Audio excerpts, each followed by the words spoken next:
इसलिए यह पर्चा वायरल हुआ है। काल तो अपनी कोशिश करता है और सतगुरु काल की कोशिश में ही अपने भक्तों की परीक्षा ले लेता है। तो यह पर्चा वायरल हुआ तो परमात्मा ने यह देखना था कि अब कितनी आत्माओं के मन में संदेह उत्पन्न होता है पाती पंच पोप कर पूजा को लेकर। किन किन आत्माओं के मन में यह आएगा कि लो भाई, ये तो वास्तव में गुरुजी से गलती हो गई थी।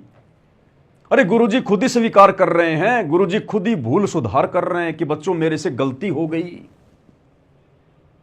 तो जो कमजोर आत्माएं होंगी उनके मन में तुरंत संदेह उत्पन्न हो जाएगा कि वास्तव में कहीं हम इस पवनदास के कहने से तो ये गुरुजी की आरती नहीं उतार रहे, गुरुजी ने तो खुद ही भूल सुधार कर ली कि बच्चों मेरे से गलती हो गई।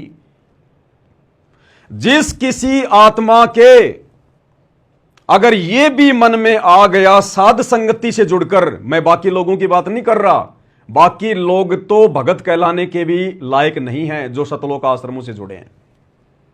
यहां बात चल रही है परमात्मा की चुनिंदा आत्माओं की, विशेष आत्माओं की, हंस आत्माओं की, जिनकी ट्रेनिंग चल रही है साध संगति में। क्योंकि यहां हमारी रिहर्सल होगी कि गुरु के ऊपर हमें कितना विश्वास है, हम कितने ज्ञान आधारी हैं, हमारे अंदर कितनी दृढ़ता है।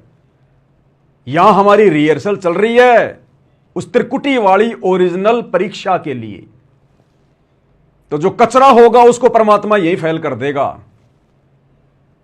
तो अपने गुरुदेव भगवान को लेकर जो उन्होंने लिखा है कि बच्चों मेरे से भूल हो गई, उन्होंने भूल सुधार करके लिखा है। अगर किसी आत्मा के मन में जरा भी 1% भी अगर यह संदेह पैदा हो गया, अगर उसके मन में आ गई कि भाई वास्तव में गुरुजी से तो भूल हो गई थी और गुरुजी ने तो दोबारा से ठीक करके लिखा, वो आत्मा उसी समय फैल, उसी समय वो आत्मा भक्ति पद और मर्यादाओं से नीचे, उस आत्मा का मोक्ष नामुमकिन, उस आत्मा का मोक्ष नामुमकिन।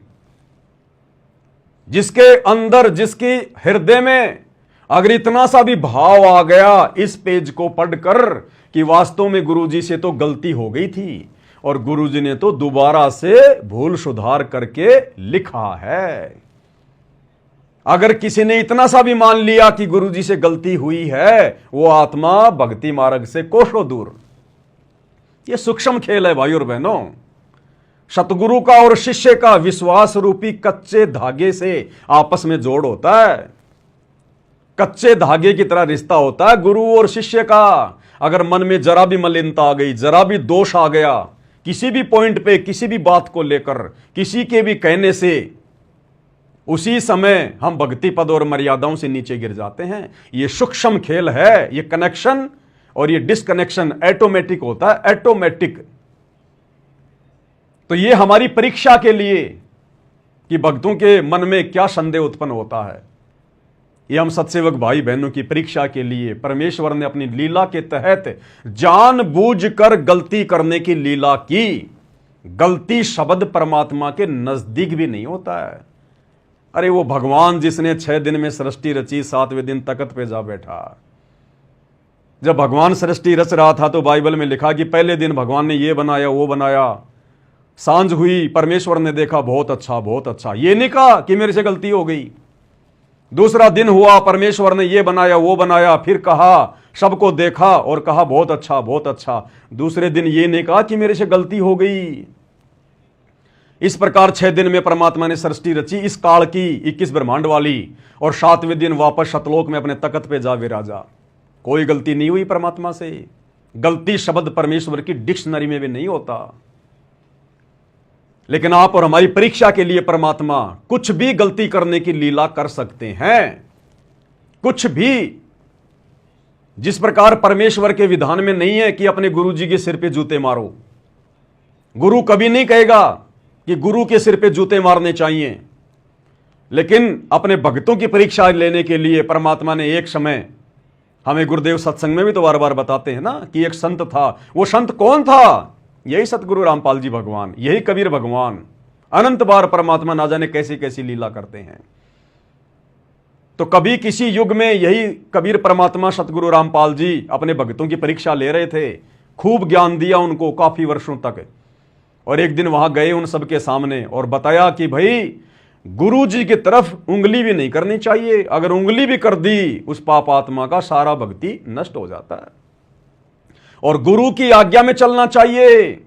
भाई जो गुरु वचन पे डट गए कट गए फंद 84 के, गुरु की अवज्ञा नहीं करनी चाहिए। गुरु अगर कहे कि बच्चों अपना शीश काट के दे दो तो काट के गुरु के चरणों में चढ़ा देना चाहिए, वही आत्मा मोक्ष प्राप्त करती है।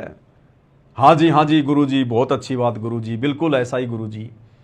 तुरंत बाद परमात्मा ने जो संत रूप में थे अपने उन शिष्यों को आदेश दिया कि अब मेरा आदेश है। पहले तो आदेश के बारे में बता दिया कि गुरु का आदेश मानना चाहिए, जो गुरु की आज्ञा नहीं मानता वो नरक में जाता है। फिर तुरंत परमेश्वर ने कहा कि अब मेरी आज्ञा है, अपने अपने पैर का जूता निकालो और मेरे सर में 5-5 मारो, अपने भक्तों की परीक्षा लेने के लिए। जबकि उनके विधान में संविधान में कहीं नहीं है कि एक शिष्य ने अपने गुरुजी के सर में जूते मारने की सोचनी भी चाहिए, मारना तो बहुत दूर की बात है। लेकिन परीक्षा लेने के लिए परमात्मा ने बोल दिया, लिख दिया या बोल दिया, बात एक ही है।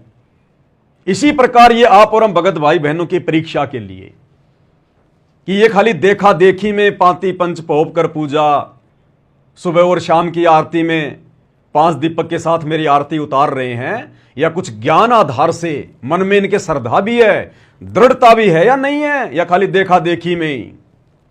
तो ये उन भगत भाई बहनों की परीक्षा थी जो कमजोर आत्माएं होंगी, जो देखा देखी में आरती कर रही होंगी। उनके मन में अगर इस प्रकार का दोष उत्पन्न हुआ, किसी के भी मन में, भाई 100 बार नाक रगड़ के रो रो के दरबार साहिब के सामने गुरुजी से माफी मांगना शुरू कर देना। अब ये परमेश्वर के ऊपर है, वो माफ करे ना करे। भाई अगर जरा भी किसी में संदेह उत्पन्न हुआ है तो ये हमारी परीक्षा के लिए। अरे भगवान अगर गलती करेगा तो सृष्टि कौन चलाएगा? कैसे चल सकती है सृष्टि? अगर सतगुरु रामपाल जी भगवान संध्या आरती का सरलार्थ करते समय अगर गलती कर रहे हैं तो क्या गारंटी है कि 30 साल से उन्होंने जो हजारों की संख्या में सत्संग किए हैं उनमें गलती नहीं होगी? जब एक गलती हो सकती है तो 2 भी हो सकती है, 3 भी हो सकती है। क्या गारंटी है कि उनकी पुस्तकों में कहीं कोई गलती नहीं होगी? और क्या गारंटी है कि सतगुरु रामपाल जी आगे सत्संगों में कोई गलती ना करें?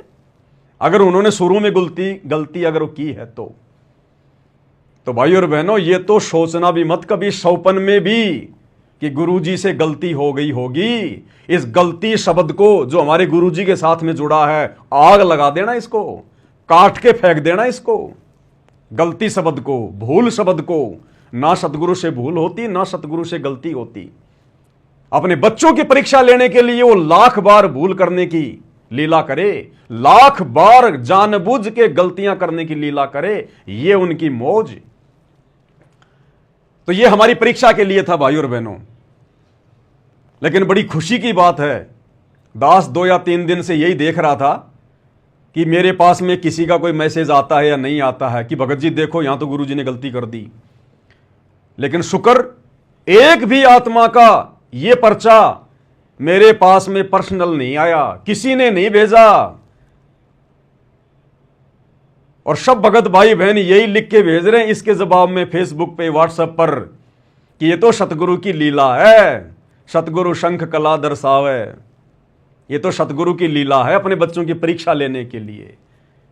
तो भाई और बहनों, ये साध संगति से जुड़कर गुरुदेव भगवान के आशीर्वाद का नतीजा है कि हमारे मन में काल तनिक भी संदेह पैदा नहीं कर पा रहा है।